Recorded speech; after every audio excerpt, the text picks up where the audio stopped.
예수님의 기적 16번째 시간입니다.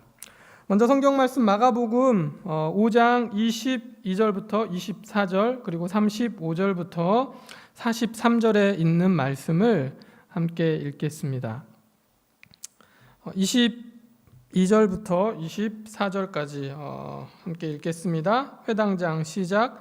회당장 중에 하나인 야이로라 하는 이가 와서 예수를 보고 발 아래 엎드리어 간곡히 구하여 이르되 내 어린 딸이 죽게 되었사오니 오셔서 그 위에 손을 얹으사 그로 구원을 받아 살게 하소서 하거늘 이외에 그와 함께 가실새 큰 무리가 따라가며 애워싸 밀더라.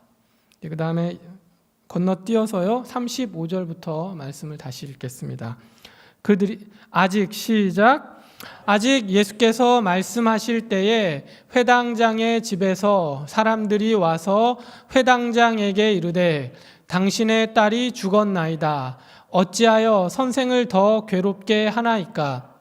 예수께서 그 하는 말을 곁에서 들으시고 회당장에게 이르시되 두려워하지 말고 믿기만 하라 하시고 베드로와 야고보와 야고보의 형제 요한 외에 아무도 따라옴을 허락하지 아니하시고 회당장의 집에 함께 가사 떠드는 것과 사람들이 울며 심히 통곡함을 보시고 들어가서 그들에게 이르시되 너희가 어찌하여 떠들며 우느냐? 이 아이가 죽은 것이 아니라 잔다 하시니 그들이 비웃더라.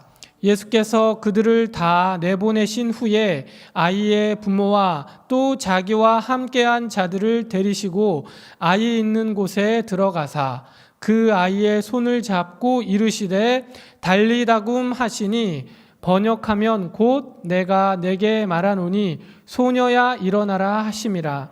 소녀가 곧 일어나서 걸으니 나이가 12살이라.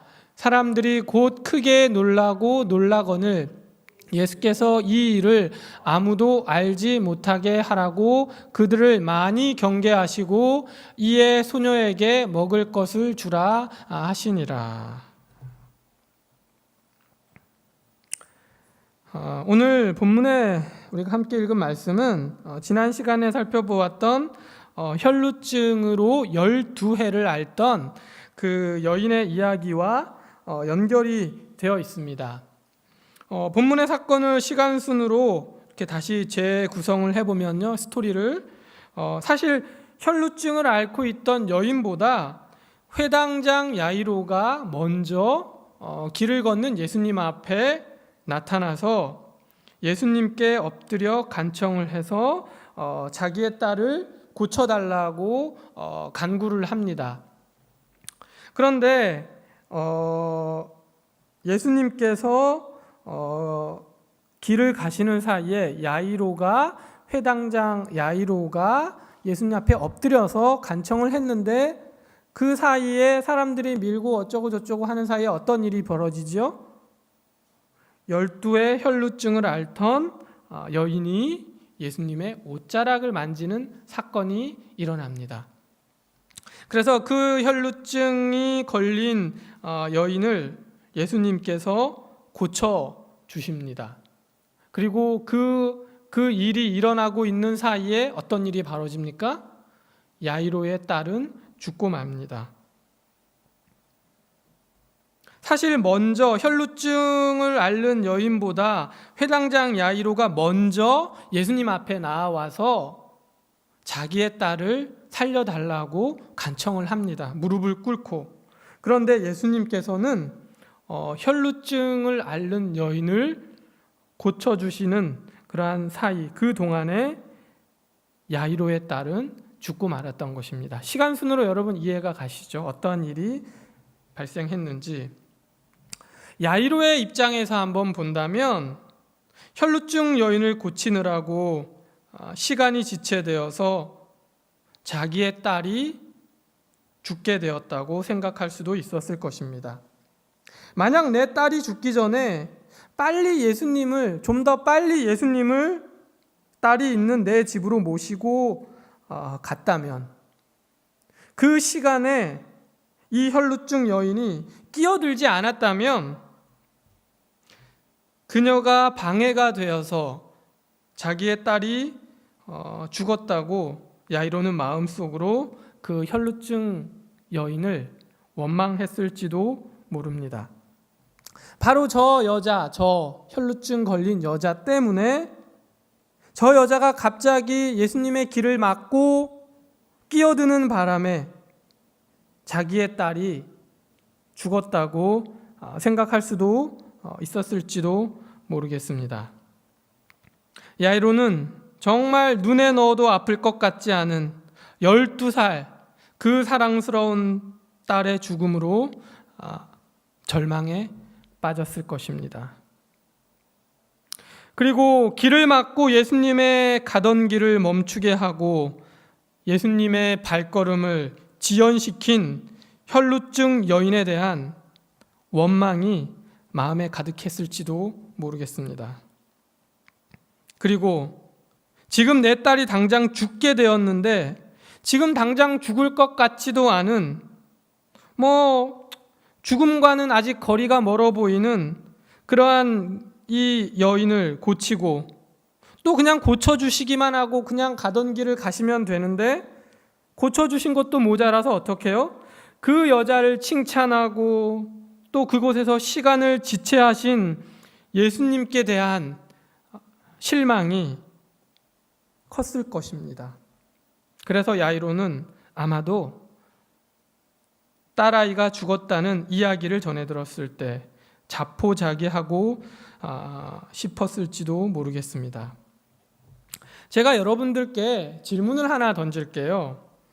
여러분은 지금 막 죽어가는 소녀, 야이로의 딸, 그리고 혈루증 여인, 과연 누굴 먼저 고쳐야 한다고 생각하십니까? 네? 우리 영자 집사님께서 죽어가는 사람 누구? 야이로의 딸이요? 예. 우리 다른 분들은 어떻게 생각하세요? 누굴 먼저 고쳐야 한다고 생각하세요? 예수님께 우선순위가 없다. 제가 할 말씀을 미리 하셨네요. 대부분의 많은 사람들이 죽어가는 사람을, 지금 당장 죽어가는 사람을 고치는 일이 더 급한 일이라고, 더 빨리 해야 하는 일이라고 생각하실 것 같아요. 그게 아마 우리 그냥 일반적인 그런 평범한 사람들의 생각이겠죠. 그리고 우선순위겠죠. 그런데 예수님은 달랐습니다.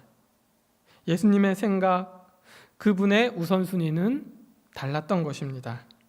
예수님은 지금 막 죽어가는 소녀보다 혈루증 걸려서 고통받는 여인을 먼저 고쳐주셨던 것입니다. 그런데 왜 예수님은 그렇게 당장 죽어가는 소녀가 아니라 혈루증으로 고통받는 여인을 먼저 고쳐주셨을까요? 저는 말씀을 생각하면서 예수님께서 이 혈루병 걸린 여인을 먼저 치유해 주신 이유가 뭘까? 한번 묵상을 해보았습니다. 첫 번째 제가 내린 결론은 12년입니다. 12년. 여러분 이 12년이 무엇인지 아십니까? 네? 혈루증 걸린 여인이 고통받아온 시간입니다. 12년간 고통을 받았다고 성경은 기록을 하고 있어요. 여인은 무려 12년 동안이나 혈루병과 그 병으로 인한 사회적, 경제적, 그리고 정신적, 종교적인 그러한 고통 속에서 나날을 보내야만 했습니다. 고통 속에서 12년을 살아야만 했습니다.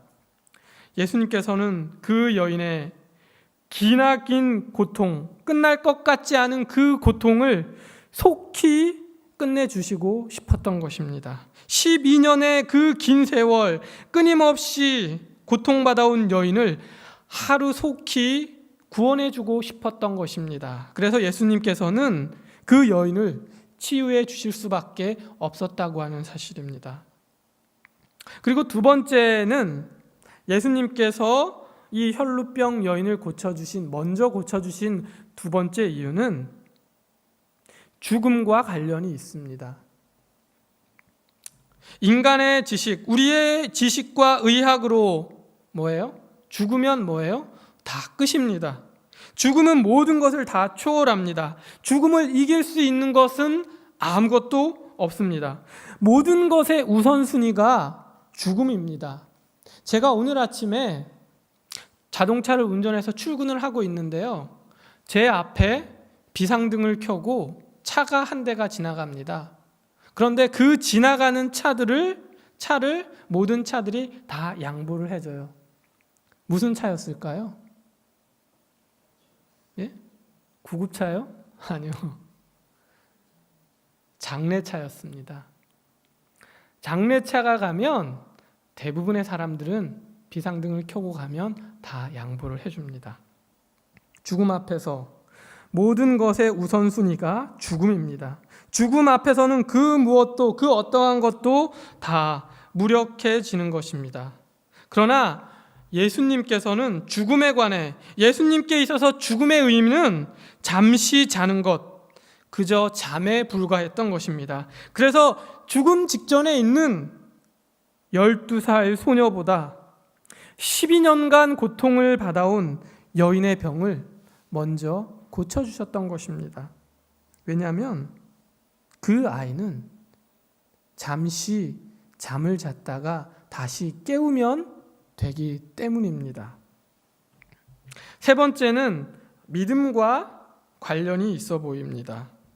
예수님께서는 야이로의 믿음을 더욱더 강하게 하기 위해서 잠깐 동안의 믿음의 시련을 허락했다고 하는 사실입니다. 오늘 말씀의 제목처럼 두려움을 이기고 그리고 믿음으로 시련을 극복할 수 있도록 야이로의 딸의 죽음을 예수님께서 허락하셨다고 하는 사실입니다. 사랑하는 우리 봉두리교회 성도 여러분, 어쩌면 우리도 많은 경우에 있어서 오늘의 본문과 유사한 상황, 즉 야이로와 같은 그러한 믿음의 시련에 직면할 때가 있습니다. 야이로와 같은 그러한 믿음의 도전에, 딜레마에 빠질 때가 종종 있습니다. 지금 나에게 있어서 이 순간이 가장 절박한 순간이고, 그리고 예수님이 가장 필요한 순간이라고, 그리고 바로 지금이 예수님이 내게 가장 가까이 오셔야 하는 그러한 순간이라고 생각할 때가 있습니다. 그렇지만 하나님이 우리가 바라는 때에, 우리가 원하는 때에 나타나시지 않을 때, 하나님이 아무것도 안 하고 계시는 것처럼 보일 때, 예수님을 부를 힘조차 우리에게 남아있지 않을 때, 우리가 살아가면서 겪는 실망과 그리고 상실 앞에서도 여전히 하나님이 보이지 않을 때, 우리가 기다림을 포기하고 싶은 시간, 예수님이 가던 길을 멈추시고 발걸음을 멈추는 그러한 시간을 경험할 때가 있다고 하는 사실입니다. 예수님이 나를 향해서 나에게로 걸어오시던 발걸음을 멈추고 내 문제는 마치 뒷전으로 밀어둔 채 멈춰 계시거나 다른 곳으로 가버린 것 같은 그러한 경험을 여러분은 해보지 않으셨나요? 갑자기 주님께서 내게는 어떤 관심도 보이지 않으시고 내 기도에는 응답하지 않으시는 것 같은 그러한 느낌을 받아본 적이 없으신가요? 야이로에게 그렇게 하셨던 것처럼 주님이 걸음을 멈추셨다고 생각되는 그러한 순간은 없으셨나요? 내 간구와 내 기도에 아무런 대답이 없으셨던 그러한 때는 없으셨나요? 우리는 우리의 요구나 우리의 바람이 나 자신, 내 위주로 나의 이기적인 그러한 요구와 나의 어떤 그러한 우선순위로 예수님을 모시고 있지는 않았는지 다시 한번 되돌아보아야 하지 않을까요? 그리고 우리가 내 마음, 내 이기적인 마음과 내 우선순위가 아니라 누구의 우선순위요? 예수님의 마음과 그분의 우선순위로, 그리고 그분의 관점으로 다시 한번 우리가 우리 자신을 돌아보고 또 우리의 가족을 보고 우리의 이웃들을 살피는 그러한 우리 모든 성도들이 되어야 하지 않을까요? 그것이 예수님께서 오늘 이 본문의 말씀을 통하여 야이로에게 또 우리에게 가르치고자 하셨던 중요한 그러한 교훈이 아닐까요? 여러분, 우리가 예수님께 기도를 드릴 때 기도에 응답해 주시는 세 가지 방법이 있다고 합니다. 예수님께서 우리의 기도에 응답해 주시는 세 가지 방법이 있는데요. 첫 번째는 뭘까요? 어떻게 응답해 주셔요? 예스입니다. 두 번째는 뭘까요? 노예요. 세 번째는 뭘까요? wait입니다. 이 세 가지면 뭐예요? 모든 기도가 다 응답되겠죠. 응답되지 않는 기도는 없다고 하는 사실입니다. 그래, 아니야, 기다려. 이 세 가지 대답이면 모든 기도는 응답된다고 하는 사실입니다. 그런데 우리는 이 세 번째 wait, 기다림을 잘 하지 못하는 것 같아요. 우리가 믿음의 시련을 견디고 주님을 끝까지 붙잡는다면 그분은 항상 적절한 때에 그리고 우리에게 꼭 필요한 때에 우리에게로 발걸음을 다시 내디딜 줄로 믿습니다. 우리 기도에 응답해 주실 줄로 믿습니다. 주님이 우리를 향해 걷던 그 발걸음을 멈추셨다고 느낄 때 우리가 해야 할 일은 믿음으로 기다리는 일인 것입니다. 야이로에게 말씀하셨던 것처럼 두려워하지 말고 믿기만 하고 기다릴 줄 아는 그러한 진정한 믿음의 소유자분들이 다 되시기를 간절히 바랍니다. 예수님께서 12해를 알아온 그 여인을 고치고 계시는 동안에 안타깝게도 야이로의 12살 난 딸아이가 죽었다는 슬픈 소식이 예수님의 일행에게 전해졌죠. 야이로의 집에서 온 사람들은 이제는 아이가 죽어 모든 것이 끝났으니까 더 이상 예수님을 괴롭게 하지 말라고 합니다. 깨끗하게 더 이상 예수님을 괴롭게 하지 말고 번거롭게 귀찮게 하지 말고 단념하라고 하는 그런 말인 것입니다. 이제 예수님을 믿어보고 예수님께 나아가 간구해보고 그래서 예수님께서 능력을 베푸셔서 이 딸 아이를 혹시 살려줄 줄로 기대했지만 뭐예요? 그 시간이 오기 전에 지체하심으로 인하여 딸 아이가 죽었기 때문에 그리고 이제는 그 죽음으로 모든 것이 끝났으니까 더 이상 예수님을 괴롭게 하지 말라고 하는 것이었습니다. 제 아무리 예수님이라 해도 죽음 앞에서 더 이상 뭘 할 수 있겠습니까? 이제는 예수님도 필요하지 않게 되었으니 괜히 예수님 번거롭게 하지 말고 예수님 피곤하게 하지 말고 다 잊어버리고 포기하라고 하는 말입니다. 혹 딸이 죽기 전에는 몰라도 이제는 딸이 죽었으니 예수님이 도착해도 이제는 예수님을 모시고 간들 무슨 소용이 있을까 하고 포기를 하라고 하는 그러한 말인 것입니다. 그때 예수님께서 이렇게 말씀하셨죠. 두려워하지 말고 믿기만 하라. 여러분 한번 따라 읽어볼까요? 시작. 두려워하지 말고 믿기만 하라. 두려워하지 말고 믿기만 하라. 야이로야, 두려워 말고 나를 믿어라. 예수님, 이미 제 딸 아이가 죽었는데 어떻게 죽음 앞에서 두려워하지 않을 수 있어요? 도대체 뭘 믿으라는 말입니까? 야이로는 아마 예수님의 이 말씀을 듣고 이러한 생각을 했을지도 모르겠습니다. 그러나 그래도 예수님은 딸을 잃은 야이로에게 죽음을 두려워 말라고 말씀하고 계십니다. 그리고 죽은 딸 아이를 내가 다시 살려줄 것을 믿으라고 말씀하고 계신 것입니다.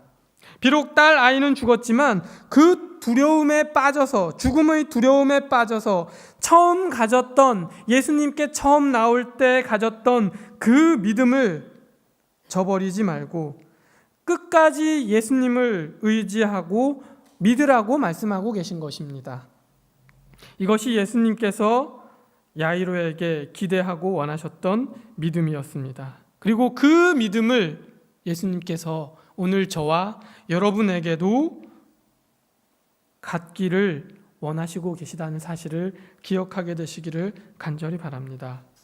여러분, 때로 우리가 예수님을 믿고 믿음 생활을 하며 살아갈 때에 야이로와 같은 그러한 경험들을, 그러한 일들을 종종 경험합니다. 우리가 생각했던 대로, 우리가 원하는 대로 잘 되지 않을 때가 많이 있어요. 우리가 믿는다고 하지만 우리를 둘러싸고 있는 그러한 상황들이 점점 악화되고 또 삶의 두려움은 커져만 갑니다.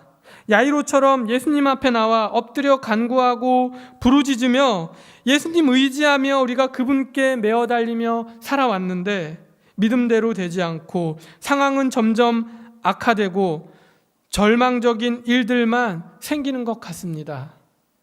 때론 우리가 가족의 질병과 고통 앞에서, 그리고 도저히 내가 해결할 수 없는 어떠한 커다란 문제들 앞에서 우리는 두려움은 커져만 가고 또 절망은 깊어만 갑니다. 정말 이럴 때는 예수님을 믿는 믿음이고 뭐고 다 내려놓고 또 포기하고 싶을 때가 있을지도 모르겠습니다. 그러다가 우리가 불신과 또 회의의 유혹에 넘어갈 때도 있는 것 같습니다.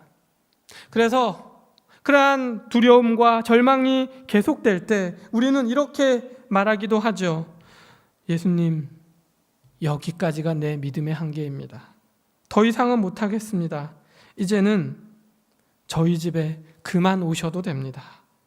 이렇게 말하고 싶을 때가 있을지도 모르겠습니다. 그러나 여러분, 우리에게 이러한 두려움과 절망적인 상황을 허락하시는 것은 우리로 하여금 그 두려움을 이기고 그 절망을 해결해 주실 수 있는 예수 그리스도를 찾고 의지하라고 하시는 하나님의 사인임을 여러분 기억하게 되시기를 간절히 바랍니다. 하나님께서 여러분과 저를 더 강하고 굳건한 믿음의 자리로 이끌고자 하심을 잊지 않게 되시기를 간절히 바랍니다. 내 경험과 그리고 내 지식에 제한된 믿음이 아니라 지금까지 내가 보고 겪고 느꼈던 그러한 한계에 있는 믿음이 아니라 이제는 예수님의 약속과 말씀의 능력에 입각한 믿음 위에 굳게 서게 되시기를 이 시간 간절히 바랍니다. 예수님께서 우리에게 요구하시는 것이 바로 이러한 믿음입니다. 두려워하지 않고 믿기만 하는 그러한 믿음. 오늘 주님께서 저와 여러분에게 그 믿음을 보기를 원하시고 계신다는 사실을 기억하시기를 간절히 바랍니다. 여러분, 야이로와 같은 그러한 일들이, 야이로의 경험이 우리에게 닥쳐올 때에 두려움이 우리를 낙담케 하고 또 그리스도께 고정된 우리의 시야를 흐리게 하고 우리의 믿음을 사정없이 흔들어 놓을 때 두려워하지 말고 믿기만 하라는 주님의 그 말씀을, 그 능력의 약속을 기억하고 따르는 저와 여러분이 되시기를 간절히 바랍니다. 두려워하지 말고 믿기만 하라는 그 예수님의 말씀을, 그 능력의 약속을 기억하게 되시기를 간절히 바랍니다.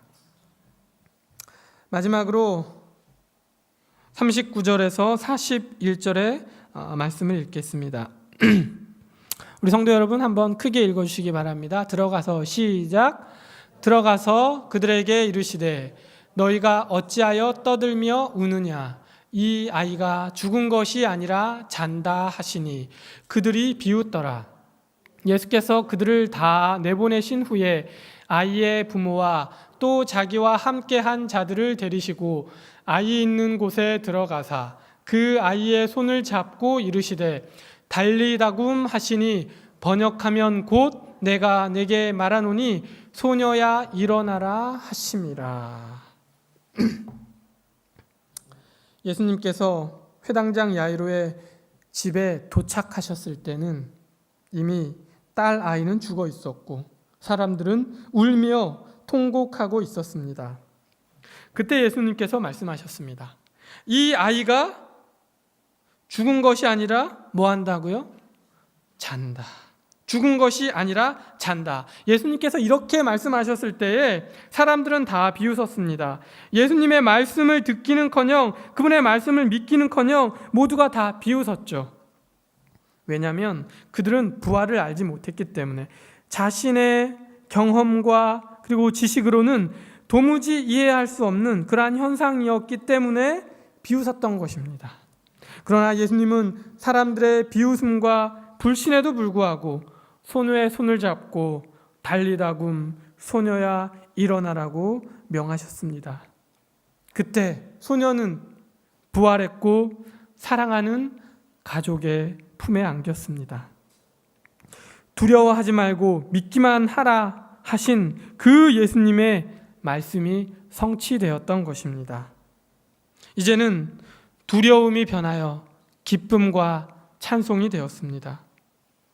야이로가 두려움 가운데서 믿었을 때 그 믿음은 입증되었고 사랑하는 딸이 다시 살아 돌아오는 그러한 보상을 받았던 것입니다.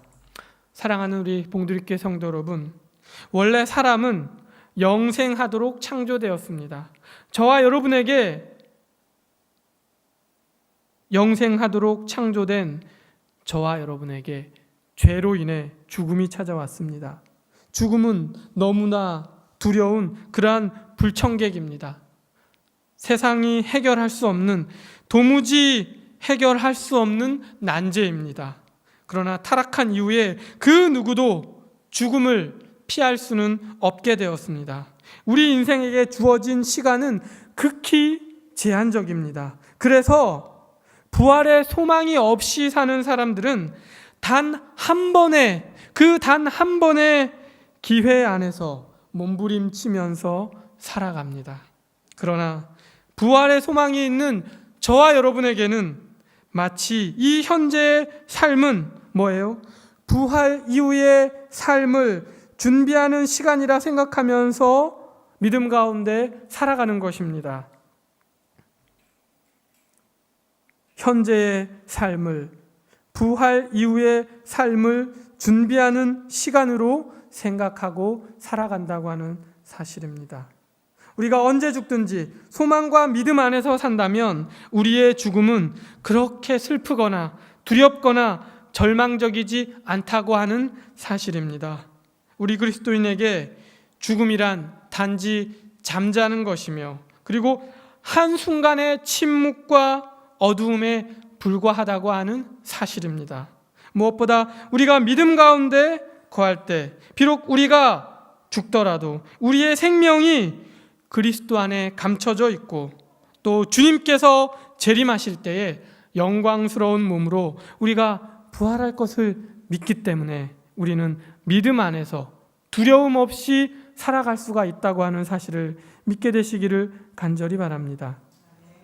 우리가 잘 알고 있는 요한복음 11장 25절과 26절의 말씀을 함께 읽겠습니다. 예수께서 이르시되 나는 부활이요 생명이니 나를 믿는 자는 죽어도 살겠고 무릇 살아서 나를 믿는 자는 영원히 죽지 아니하리니 이것을 내가 믿느냐.